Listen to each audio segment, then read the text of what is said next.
Hello and welcome to another video lecture in Geology 1 Processes and Products. My name is Renee Clary, and in this segment we will be investigating part of the hydrologic cycle, specifically running water.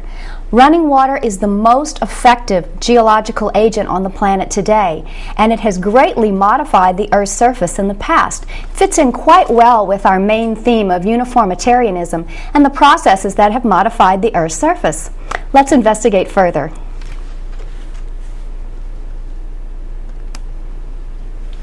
The hydrologic cycle is simply the cyclical process of recycling water. It's powered by the sun, or solar radiation. Now, if we look at where the water is on our planet, most of you are aware that the oceans contain the majority of the water at 97.2%, by far the greatest majority. Glaciers come in second at 2.1%, and in another video segment we will be looking at glaciers, which are the most powerful agent of erosion. Infiltration of water from precipitation produces groundwater at 0.6% of the total amount, and that is our most important source of fresh water. Hydrology, simply the study of the waters of the earth. Here's an older diagram that shows you the processes and forms of water in the hydrologic cycle, or the water cycle. You can see that it involves many processes such as evaporation, precipitation. Precipitation can take various forms. Infiltration in groundwater, runoff, fluvial processes. It can be very complicated, but let's take a look at a simplified version. And here we go. Simplified, we have water vapor in the atmosphere, we have precipitation falling down as rain. The excess water that doesn't infiltrate moves to rivers. Rivers flow to the oceans. Oceans evaporate, and the process starts all over again. And this is powered by energy from the sun. A pie chart of that will show you again that the oceans contain the vast majority of water in the hydrologic cycle at 97.2%. 2.8%, the remainder, by far consists primarily of glacial ice and groundwater at 0.62%. Now take a look at stream channels. 0.0001% of all the water in the hydrologic cycle. However, this is a very major geologic agent on Earth. Rivers and streams are by far the most important agent of erosion today. A geologic agent is any process that will change the landscape, and you will hear geologic agent being mentioned over and over this semester. A geologic agent will do three things. It will erode, it will transport, and it will deposit. Some geologic agents also sort, but not all geologic agents sort sediments, so we can't claim that for all. However, rivers will sort sediments, and you'll see that later in this video lecture. Before we get started, though, we need to look at some basic terminology. So let's start with how water flows. Water can be laminar in its flow, and laminar simply means that we have a very parallel path of the water molecules, so a very straight fluid path and little or no mixing. As you might imagine, that's not how most water travels. We see turbulent flow with most streams. It's more energetic. The paths of the water molecules are intertwining, and this produces a lot more erosion because of the greater energy. In diagram form, you can see the top diagram as a laminar flow, and you can see the paths that the water molecules would take. Very straight, no intertwining, no bumping into each other. However, this doesn't happen very often on the Earth's surface. Instead, we see that turbulent flow that is demonstrated in the lower diagram, where water paths move all over the place and water molecules bump into each other. This is much more energetic than laminar flow. What do you think this represents? Laminar or turbulent? You're right, it's turbulent flow. The infiltration capacity is the rate at which the ground absorbs water. If rainfall is greater than the infiltration capacity, then we have runoff. Now, what happens when we build cities, mega malls, and huge parking lots? What do you think happens to that infiltration capacity? If you have decreased infiltration, what happens to the runoff? If we decrease infiltration with the excessive concrete in the parking lots, we will increase the amount of runoff, or the amount of water that cannot be absorbed into the ground. So how does that affect flooding of city streets? We increase the frequency and magnitude of flooding when we build cities, when we add parking lots and buildings. Okay, what about water quality? What happens when gushing water travels down city streets and gutters? It usually picks up trash, right? We decrease the water quality and increase pollution. Now, what about lag time? Lag time is the difference between maximum rainfall and maximum runoff. So if you've noticed during a rainfall, you don't have the greatest runoff at the time when the thunderstorms are dumping the greatest amount of water. There is a lag between peak rainfall and peak runoff. But with increased urbanization, we actually decrease that lag time. So there is less time between peak rainfall and peak runoff. What about erosion? Think about all the earth-moving equipment involved in building cities, moving dirt and scraping areas for parking lots. Once that vegetation is removed, guess what? We increase erosion. So there is quite an effect that humankind has on infiltration capacity and on running water. The gradient is simply the slope of a river, and if you want to calculate it, it's the rise over the run or the vertical over the horizontal. Notice in this diagram how the gradient is steeper in the uphill section and flattens out at the end of the stream. So a gradient is usually steeper in the upstream sections. Velocity will simply refer to the distance per unit time, or how fast the water is traveling. Erosion naturally will increase when the velocity increases. The maximum velocity is not always at the same place in a river channel. We refer to the thalweg as the place of maximum velocity in a river channel. The discharge, on the other hand, is the volume of the stream at any one point. So you can measure discharge at various locations along the channel, along the stream. This diagram will show you the water flow. In this case, they're representing it as laminar flow, but the velocity of the water is different at different points within the channel. And note that in the center of this channel, this is where we have the maximum velocity. Channels can be different sizes and shapes. So these three channels have the same cross-sectional area. Do you think water flows at the same rate in each one of these channels?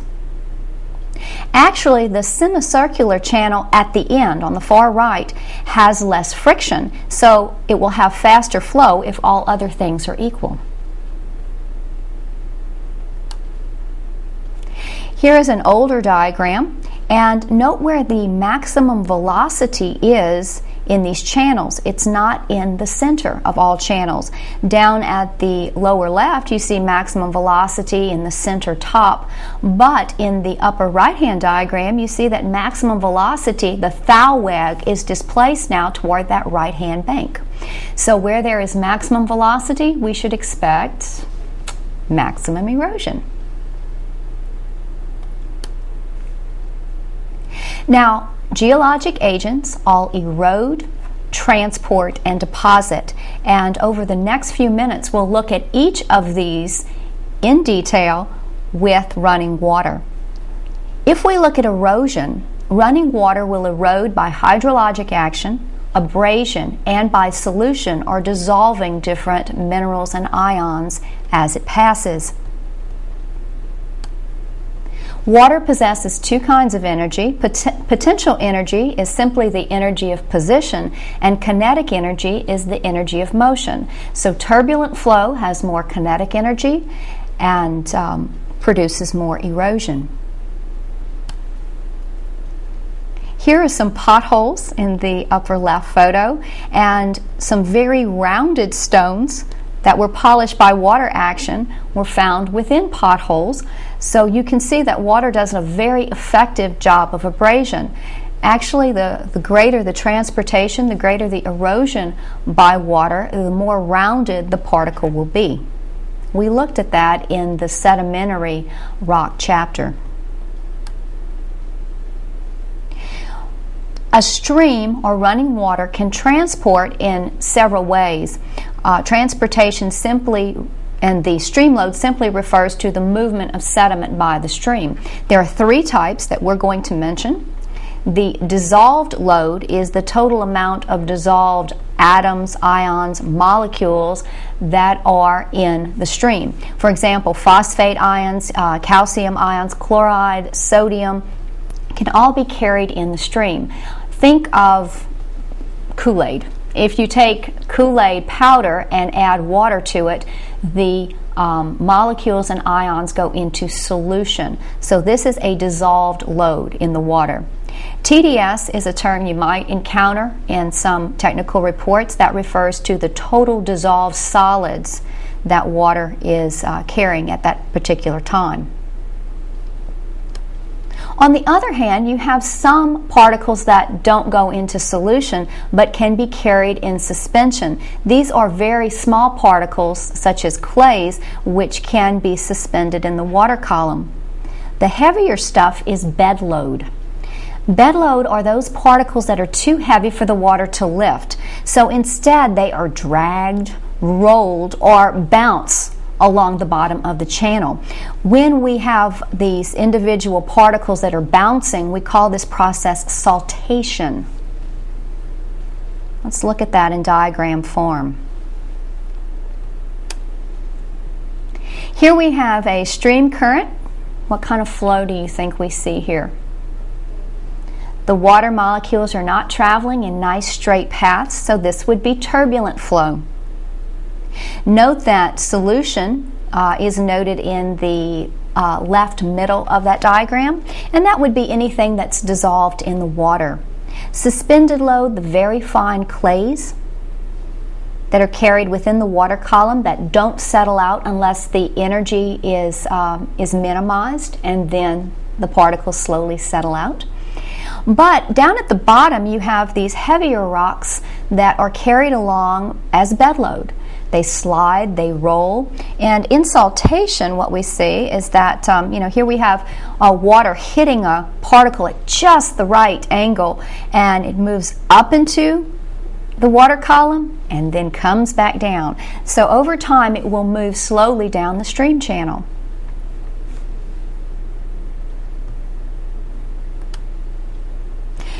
Deposition occurs when water loses velocity, when the energy is lessened, and the bigger, heavier particles are deposited first. Let's say you go down to a stream and you scoop up some of the water and the sediments at the bottom of the stream channel and you shake it up. You put it down and watch what happens. Well, any gravel or sand that you scooped up will immediately settle to the bottom of that glass jar. The water still looks dirty. So if you wait several hours without moving or swirling that water, you will slowly see the finer particles settling out. If you leave that water undisturbed 2 or 3 days and you come back to it, it may appear almost perfectly clear. All of the finer particles have settled out because there is no velocity, it's still, There is no energy. The particles will settle out of the water column. There still is dissolved load, however, in that water, so don't drink it unless you purify it first. Any stream deposit is referred to as alluvium. We see alluvial fans form primarily in arid regions, and these form when the gradient suddenly flattens. So we have a river flowing out of the mountains in an arid environment, and usually the gradient will flatten as a fault line is crossed, and then the sediments that were picked up by the water are deposited, and we get alluvial fans.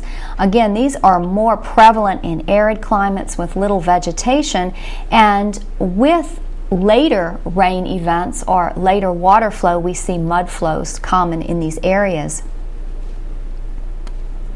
Simple diagrammatic form, you see a river channel coming out from a mountainous area, and as it loses its velocity suddenly on the floor of this arid environment, deposition will occur, and that is an alluvial fan.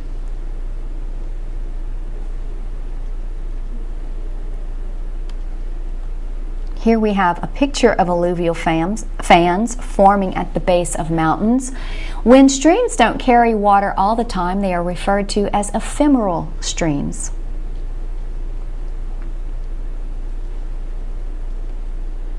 Let's look at deposition according to stream type. A braided stream is a stream that tends to form in deserts and glacial areas because there is a large sediment supply, and the sediment supply is going to exceed the amount of water that can carry it beyond the area. So in deserts and glacial areas, we have a lot of mechanical weathering, but not necessarily chemical weathering, so a lot of sediments are produced. And when there is a rain event in a desert or when the ice melts, there's a lot of sediment available to be carried away by the water. In a braided stream, what you see developing then are these very broad, shallow channels. They're not deep because the water is not constantly running. And the channels get clogged with sediment, so they split and they rejoin. Let me show you a picture of that. Here you see a braided stream. The channel is very shallow, and the sediment has clogged up the channel, so the water has split and flowed around the channel and rejoined further down. This is in Denali National Park in Alaska. Here's a smaller example of a braided stream. The deposits here are pretty coarse, sand and gravel. This is near Grindelwald in Switzerland. Now, although braided streams will form in arid and glacial environments, by far the more common we see are meandering streams. This is typically what we think of when we think of river, stream. In my home area, bayou. They have a single channel, and they form very broad looping curves, and these broad looping curves are referred to as meanders. So, in a meandering stream, the water is not going to travel at the same velocity at all points in the channel. If the channel is straight, then the thalweg, or the maximum velocity, will be in the center of the channel. But when we have a meander, we see erosion on the outside of the curve. The broader part of the curve has erosion because the water has higher velocity. The thalweg is displaced toward the outside of that curve. Erosion occurs on the outside of the curve. We refer to this as a cut bank. On the inside of the curve, the water is flowing slower, so therefore it has lower energy, and we end up with deposition. Remember, when the energy falls, when the velocity falls, we deposit sediments. So deposition on the inside of the meander, erosion on the outside of the meander. The erosion of the outside is referred to as the cut bank, and deposition on the inside of the curve results in what are known as point bars. Over time, as we continue to cut the outside of that meander and deposit on the inside, we have a migration of meanders. It doesn't stay in the same place. This is a dynamic system. It's not static. Over time, we may end up with some of these meanders that are cut off from the main river channel. These are referred to as oxbows, and I'll show you a diagram of how this occurs in just a minute.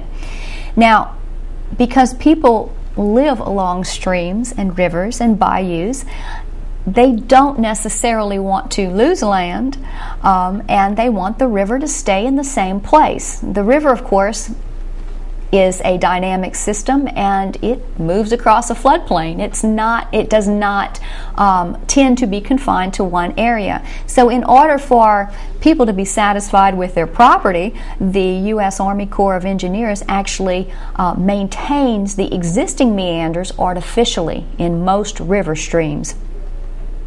Not good for the river, and arguably whether or not that's a good thing for people. So here we have a meandering channel moving across a floodplain. The upper diagram shows you the shift of that thowag, or the maximum velocity. Note that it's greater on the outside of the meander. We have a cut bank. The velocity is lower on the inner part of that meander, so therefore we have point bar deposition.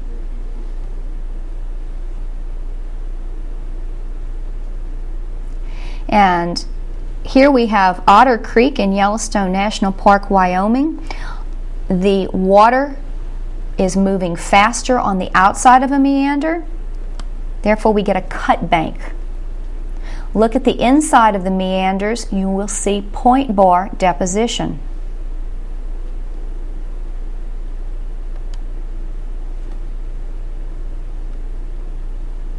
So as the water is slow on the inside of that meander, it will slowly deposit.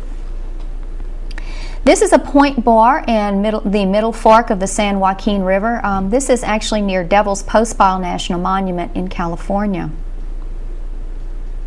So the cut bank is hidden behind the trees to the right-hand side, because that is the outer part of the meander, and the sand deposition is the point bar where the velocity is the slowest.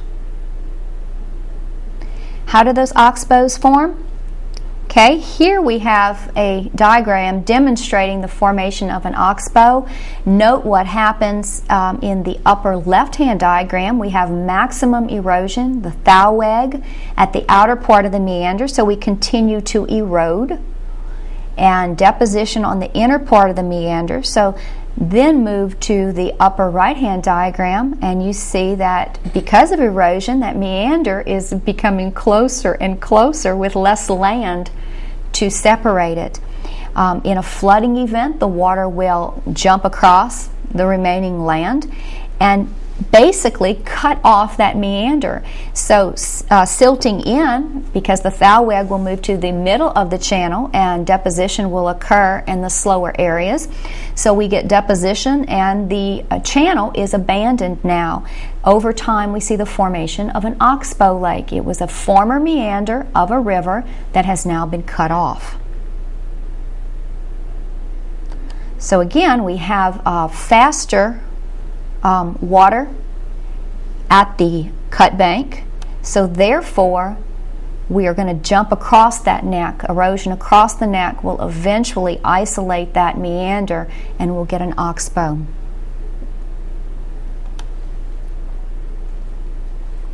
Here is another diagram illustrating how we have erosion along the cut bank, and over time meanders are isolated, forming oxbow lakes.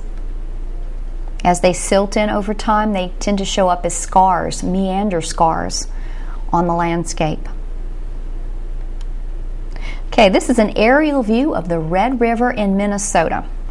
How many oxbows can you count? I count 4. Now that one, and that one, and a big one, and finally that one.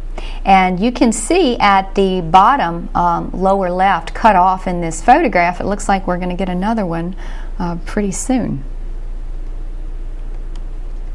So in addition to deposition and erosion on that river channel, what about floodplains? Floodplains refer to low-lying areas near streams that flood with a large volume of water. They develop with mature stream systems, meandering streams, and they develop natural levees. This is deposition close to the river channel. The back swamps farther away from the channel are actually lower than the natural levees that form adjacent to the channel. Man-made levees keep the river in the channel and try to prevent flooding events. And we'll see how successful those are in just a minute. Okay, so why do natural levees build up nearer to the river channel? Note in the top part of that diagram we have deposition along a natural levee. Then there's a flooding event, perfectly natural event, and we have deposition right along that channel. So why are these natural levees being built up along the channel? So what do you know about velocity? Okay, so in a flooding event, we have water moving very quickly down the channel, and as it breaches its channel, it's at the highest velocity at that point, and then will start to slow as it moves out into the floodplain, and the deposition occurs when the velocity slows. So that's why we get that deposition right along the edges of the channel. And here are our natural levees being built up at the bottom on the side of the river channel. Here's a cross-section of how the floodplain develops. Note we have natural levees, or that highest land along the river, and then the lower back swamp. Now the Native Americans were in tune with the land, and they built their settlements along the natural levees. European settlers came in and settled the floodplain. Unfortunately, the floodplain is lower than the natural levees. And in many cases, such as New Orleans, Louisiana, for example, the floodplain is lower than the river channel itself. My grandmother lived in New Orleans, and she lived off Royal Street, which is down in the Quarter. She took me to the top of her 7th-story apartment building, and we were standing out on the balcony, and I looked literally eye to eye with the ships in the river. So when you are on the 7th floor looking at ships in the Mississippi River, you realize that the first floor apartments are well below the water surface in the channel. This is a great old illustration that shows the migration of point bars. Remember, this is a dynamic system, so therefore we're going to have erosion on that cut bank, and that's on the left-hand side of the diagram, and deposition where the water is slower. And this is point bar deposition. And as the cut bank moves farther and farther, in this case to the left, we're going to have this migration of point bars, or the lateral accretion of point bars, moving again from the right to the left. With a meandering channel, floodplains develop. So let's take a look at a typical sequence of floodplain development. Here we have a young river channel. How do we know it's young? Well, it doesn't have any oxbows, number one. There's not a very well-developed floodplain. We see a waterfall. And over time, many years, we see the erosive power of water.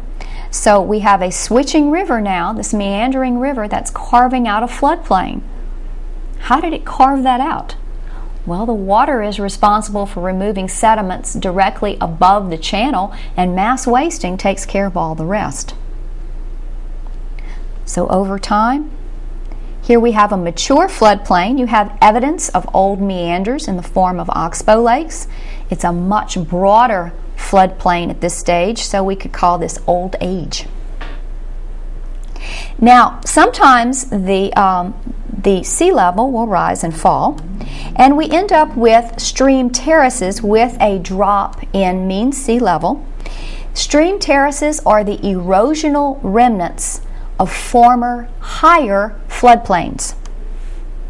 Many of these will result from drops in the base level. That's a term we'll look at in just a minute. Or the sea level. The level to which the river erodes is the base level. And the ultimate base level is the sea level, because rivers can't erode below sea level. They empty eventually into the sea. Here we have a nice, mature floodplain. So what would happen to this nice, mature floodplain if the sea level dropped? Or, conversely, if the land uplifted through tectonic forces? The river would start carving its way down to its base level. So now we see a former floodplain. I have it outlined in red on the left-hand side. There's also one on the right-hand side. So this is the former floodplain. It's an elevated area above the current floodplain, so it's referred to as a terrace, a stream terrace. The river is meandering across a lower floodplain now. What if the land continues to uplift or the sea level continues to drop? Well, we get formation of a newer floodplain. Here the land continues to rise or the sea level drops, and the river will again cut down and form a new floodplain. And now we see that upper terrace and a newer, younger, lower terrace, stream terrace. Okay, this is an old, good summary diagram of terrace development. Notice the floodplain in the upper left, and with a drop in the base level, and that's the lower left diagram, we see the river down cutting, and we'll see an elevated area, now a terrace. But as the new floodplain develops, and that is the diagram to the right, you will see this elevated floodplain being shown. It will show up on the edges of the newer floodplain. And this can continue, and you can have many different stream terraces developing. So here we see stream terraces along the Madison River. This is in Montana. And you can see several of them there in the diagram. They're pointing out a few. The present floodplain is the floodplain being developed by that current river. Now let's shift gears back to our typical meandering stream with its natural levees and back swamps. What happens when the water volume exceeds the stream channel volume? Yep, we get a flooding event. The U.S. Geological Survey monitors over 11,000 stream gauging stations. Flood frequency curves are constructed so that residents can have a fairly good idea of when to expect flooding events, how often they occur. But it's hard to predict for those rarer 100-year floods because the older stream data are simply not available. And just because we have 100-year events, that doesn't mean that we can't have 200-year events within 20 years. This is an average over many, many years for a stream.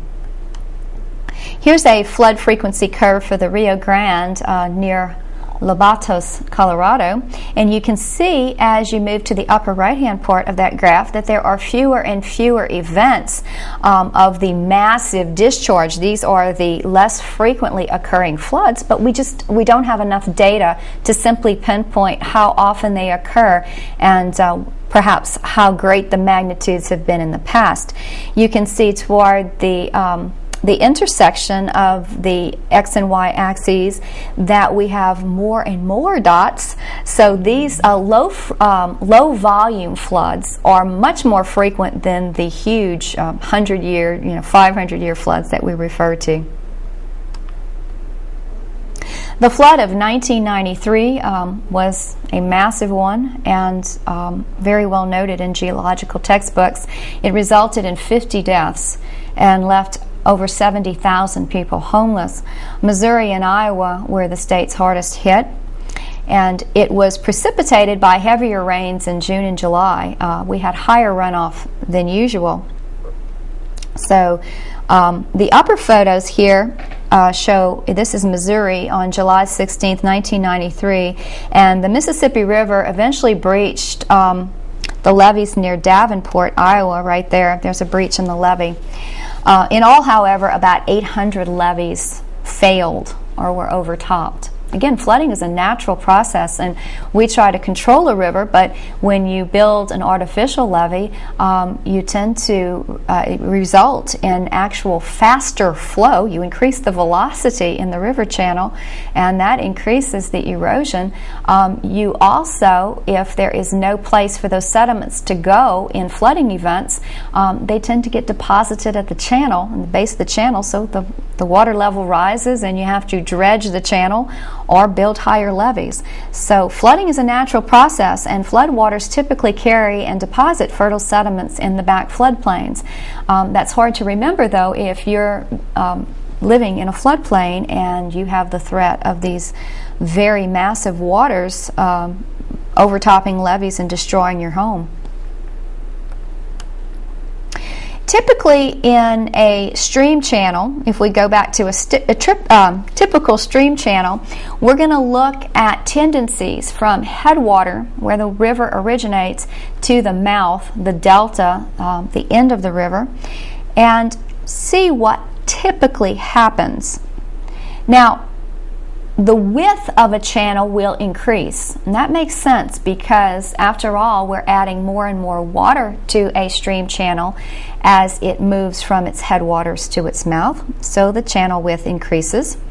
The channel depth will also typically increase because, again, we have more water, more volume to carry. The velocity increases. Now, that first surprised me because in my mind, I had the bubbling water picture, high up in the mountains where the stream originated in the headwaters, and I thought, oh, well, that has to be higher velocity. But the turbulence is not necessarily associated with velocity when we have turbulence caused with rock falls and projections in the stream higher up in the mountain. Typically, from the headwater to the mouth, the velocity will increase as the river travels down. Additionally, the discharge in volume increases and the gradient decreases. We've already mentioned this. The gradient tends to flatten out toward the mouth of the river. A graded stream develops. Here's a typical profile of a graded stream. Its progressively less steep gradient is downstream and almost flat at the base. Let's return to base level. Base level is the lower limit to which a stream erodes. Now, meanders develop and we can erode within the floodplain, but the lower limit of the channel is controlled by base level, and this is usually sea level, which is the ultimate base level. But you can also have local base levels, like a lake that a river drains into, a dam, human-made structure, or a resistant rock layer will create a local base level. Here is a younger stream profile up at the top, and you notice there that there are a couple of nicks along the way, and over time a stream will develop a graded stream profile and remove those irregularities. So the graded streams have erosion and deposition along the stream that eliminates the irregularities and yield that smooth concave profile of a graded stream. So the irregularities up at the top and that graded stream development down at the bottom.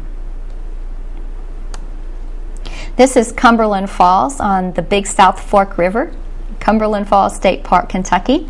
The resistant rock is not eroded as readily, so a local base level is created here and we get waterfalls.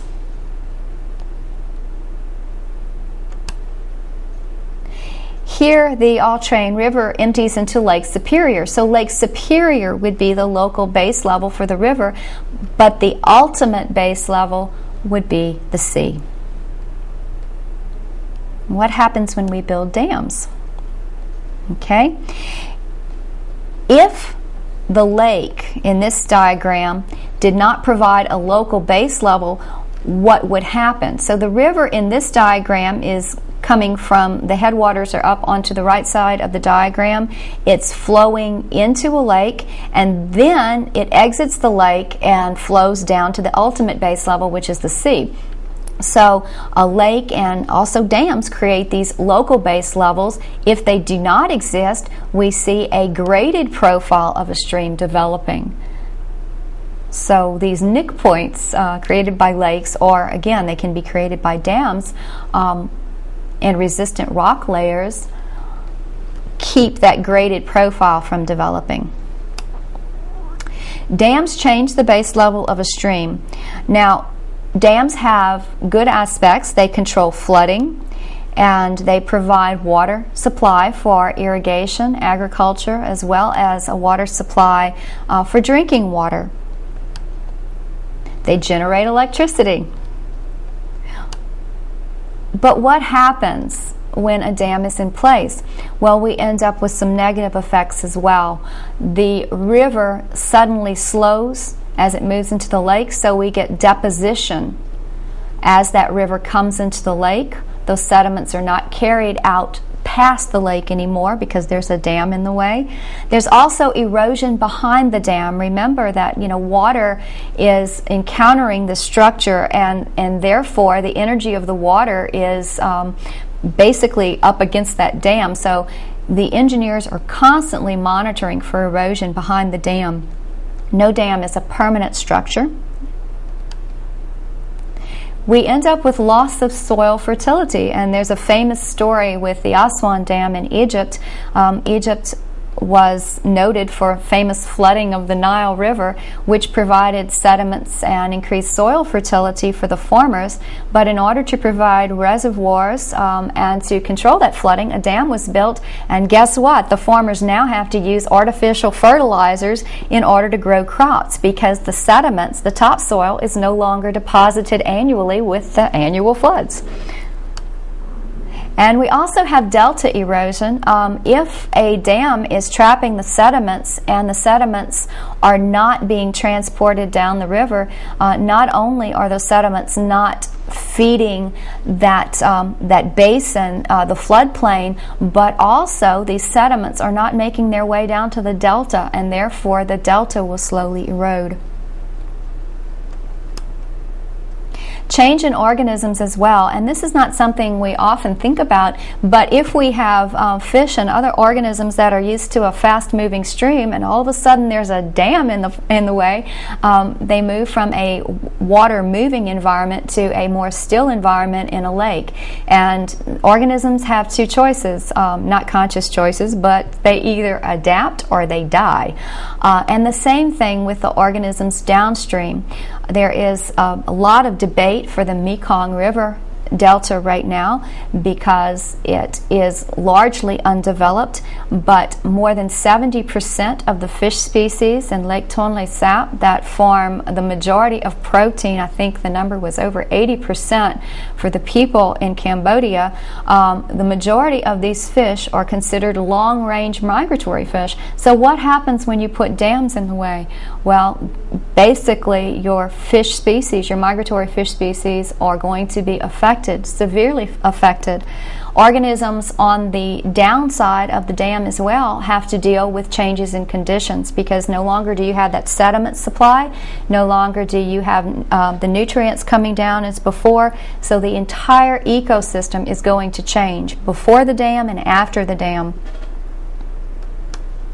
Here's a diagram showing a dam and how it creates a local base level. Your river, again, is flowing from the right-hand side of this diagram. It encounters that local base level, which is an artificial lake, and you're going to get deposition. As that water hits the lake, it's going to slow down and build a small delta out into the lake.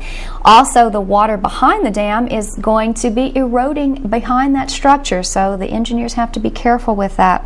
So this dam construction has changed the base level. It now provides a local base level for the stream.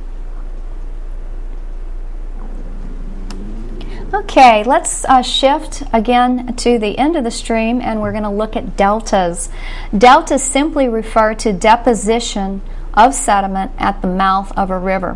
Where the river ends, it flows into a lake or into the sea.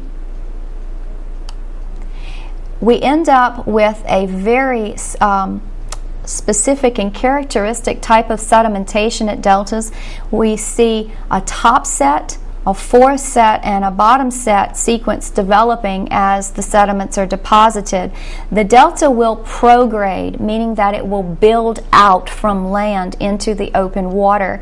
And let me show you what these top set, foreset, and bottom set beds look like.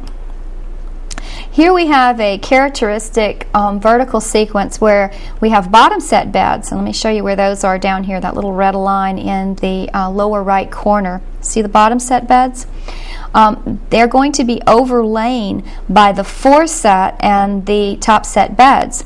So the foreset beds, and that's these guys, okay, they form as sand and silt are deposited in these incline layers. Now the top set beds, these folks, they consist of coarse grain sediments that are deposited in distributary channels. Okay, a distributary is sort of the opposite of a tributary. A tributary will bring water into a bigger river channel. So tributaries are feeder channels into a main river channel. A distributary will distribute the water, or it will be a channel at the mouth of a river that carries water out of the main channel. So distributaries are essentially tributaries taking the water out of the main channel. We'll take a look at that in just a minute. Whoops. Distributaries will disperse the water, and over time the distributaries will shift and you'll get these different delta lobes that are created. Again, this is a natural process, and this is what the river wants to do. This is Louisiana, Mississippi coast, and if you look at how these different delta lobes have developed, we have 1, 2, river shifts, 3, another shift, another shift, another shift, and now we have this birdfoot delta that is far beyond the extension of the coastline, and this has created a lot of problems for Louisiana. A couple of things. The sediments are being transported beyond the continental shelf, so they're not building out any new land anymore. A continental shelf extends only so far, and then we encounter the slope. And when sediments are transported to the slope and beyond, as in this case, they can't build land. There simply isn't a continental shelf for them to build upon. The sediments are also lost to what are referred to as longshore currents, and that is covered in the seashore processes video segment. And the longshore currents typically pick up these sediments from rivers and deltas and carry them along a coastline and nourish and replenish the coastline. And without these sediments, coastal erosion is accelerated, and that's exactly what's happening with Louisiana today. There are different types of deltas, and we're going to look at 3 basic types. If you ever take a class in more depth on delta and river systems, you will learn that these are very simplistic types that we're going to present, but there are many, many different variations and gradations and different ways of categorizing deltas. But for us, we're just going to look at stream-dominated deltas, and these are deltas which are most controlled by the river itself. And an example here is the Mississippi River Delta. Stream-dominated deltas are referred to as birdfoot deltas because that's how they appear in overhead shots, overhead satellite images. These long finger-like sand bodies are going to develop and be deposited as the river exits into the open water. And here is a diagram picture of the Mississippi River Birdfoot Delta. Those little water channels moving water out of the main channel, these are the distributaries. You can also have wave-dominated deltas, and here we have the wave action being a primary energy source to modify the delta. In a seaward margin of the delta, the barrier islands are going to form and become reworked by the waves. An example of a wave-dominated delta would be the Nile in Egypt. And here is a diagram of the Nile. Notice the barrier islands here are outlined in red. These sand bodies are reworked with the waves. And finally, the last type we're going to look at is a tide-dominated delta, and as you might suspect, the tidal flow is going to be a major source of reworking that delta. So a tide-dominated delta is continuously modified, and it will the delta will parallel the direction of the tidal flow. Example here would be the Ganges-Brahmaputra River, and I'll show you that right here. Okay, in Bangladesh, you can see the tidal sandbars developing, and these are shown in red. This is a tide-dominated delta. Rivers erode, they transport, and they deposit, but let's also take a look before we end on drainage basins. Drainage basins simply refer to the area that the stream and its tributaries carry the water away from Earth's surface. So a drainage basin is the area drained by the stream and its tributaries. Drainage basins are separated from one another by divides, and you can have sub-drainage basins within a larger drainage basin. So the dashed lines in this diagram separate the different drainage basins, and you can look at this entire area and say, okay, this is going to be drained by a major stream in one area, so it is part of a major drainage basin, but we can still pick out a smaller drainage basin right here down at the lower right hand side that I've kind of highlighted in blue. The smaller drainage basin, for example, exists within this larger drainage basin. Now if we look at the Mississippi River, we get a huge drainage basin. The Mississippi drains a vast majority of the continental lower 48 states, and we have individual drainage basins as well. These tributaries, for example, the Arkansas and Red and White rivers form a drainage basin. The upper Mississippi, you see the Ohio, the lower Mississippi, but ultimately all of that water forms the Mississippi drainage basin.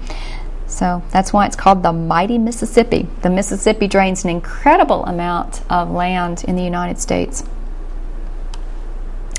We have several different types of drainage patterns that can develop, and we'll briefly overview these. And a dendritic pattern is root-like, and this is the one that you're probably more familiar with.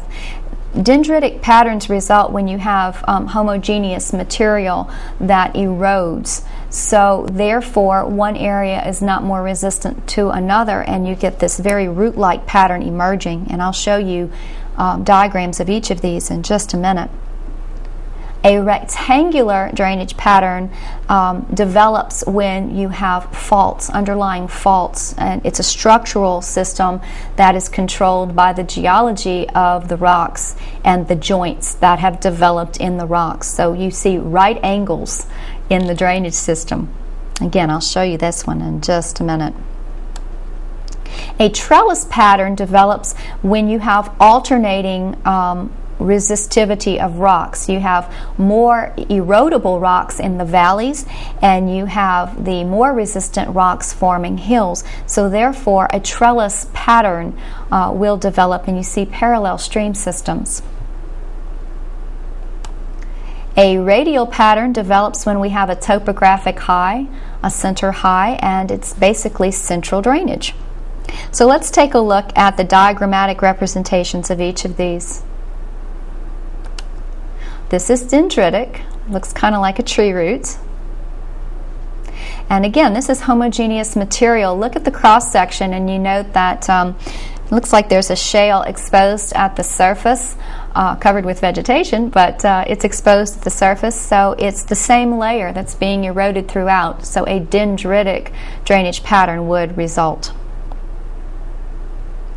On the other hand, if you have a geologically fault or jointed, controlled drainage pattern, this results in something known as rectangular drainage. And you can see the right angles. Basically, the river, the water is flowing within these joints. So we have right angle drainage in rectangular patterns. Trellis, on the other hand, will develop when we have exposures of more resistant rocks. So these ridges form barriers, and the main channel will develop within the valley. The more erodible rock that is found between these ridges is where you will see the little perpendicular streams, little tributaries feeding that main channel.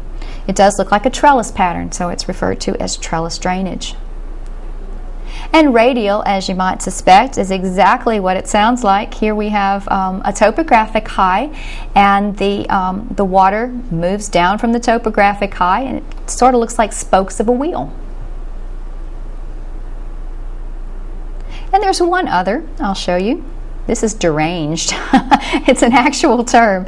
Deranged drainage is characterized by irregularity. It's a young drainage system that hasn't fully developed yet. You can see deranged drainage patterns, for example, where we have ice-scoured plains up in Canada, where the last glacial ice, the last ice age, removed the topsoil, completely scoured out a lot of the top layers and left the bedrock. So it's a young drainage system, and it simply has not had a lot of time to develop. Well, that is going to be it for our discussion today on fluvial processes and running water. We're just now basically looking at the hydrologic cycle, and there will be other aspects of the hydrologic cycle, such as groundwater and glacial ice and shoreline processes, which will also be covered in separate video segments.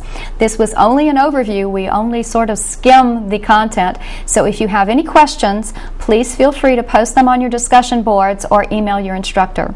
Thank you so much for joining me, and have a great day.